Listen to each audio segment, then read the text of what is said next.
Well, good morning from the polytunnel. I'm here and I'm armed with my camera, my snips and a bucket of crystal clear water, because today is the day that I'm going to pick the champagne ranunculus so that I can photograph them for their picture for the shop this coming autumn. Put the stems on those. I'm going to show you how to do them in just a minute, but I just wanted to explain when you can pick them. So you don't want them when they're in very tight bud, but when they get to this stage, and they call this the marshmallow stage, and you'll see if I squish it, looks a bit like a marshmallow, that's the ideal time to pick them for the longest vase life. However, I've always done wedding flowers rather than wraps, so I've tended to pick them when they're more open, because you want them looking their best for their big day. Now, the vase life on them is astonishing. You would never believe it. For example, this flower here, which is really open, has actually been at this stage for a week now. And I think as they open and show more and more of their centre, I think they become even more beautiful. So when picking your flowers, what you want to do is chase the stem all the way down to the bottom and then snip it out at ground level. You're probably wondering about leaving the side buds in. You can if you want to. However, I find that the secondary blooms are never as dramatic as the main stem.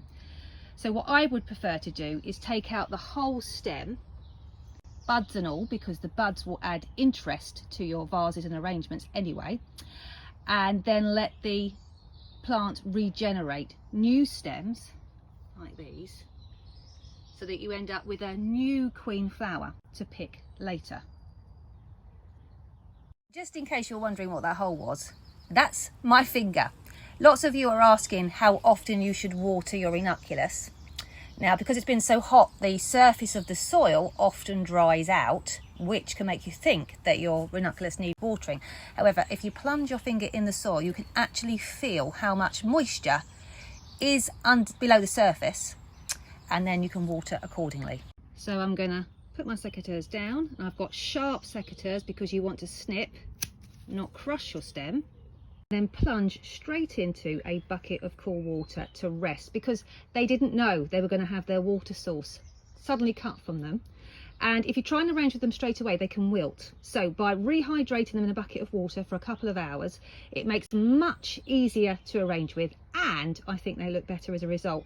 But I do think I need a deeper bucket. I'm going to go and get that next. I want to give the stems some support. There we go, that's a better bucket, and I'm just making sure it's thoroughly clean, because if you've got any bits in the water, that can then clog the stems. And if you think of the stems as the flower's drinking straw, so hopefully this bucket will be a little bit better and give the flowers some support while they have a nice long drink. There we go, that's probably enough. There's loads of buds and flowers left in the polytunnel for me to enjoy, but this is probably about as many as I can hold. So I'm going to take them down to the flower shed. I'll show you that next.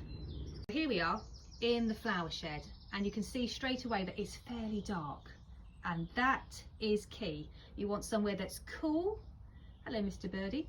You want somewhere that's cool and is dark, and you want to open your windows. So if you don't have a flower shed, a cool bathroom or a kitchen will do just as well. Leave the window open just in case we've picked up any wildlife, such as a ladybird with your flowers. They will go towards the light and give them a chance to escape. And in a couple of hours, the flowers should be ready to arrange with. So the flowers have rested and are fully hydrated, and will now stand being out of water while they're arranged. Now, don't hold your bouquets too tightly. You want to hold them nice and loose, because flowers are quite big and very delicate, so you don't want to squash them together.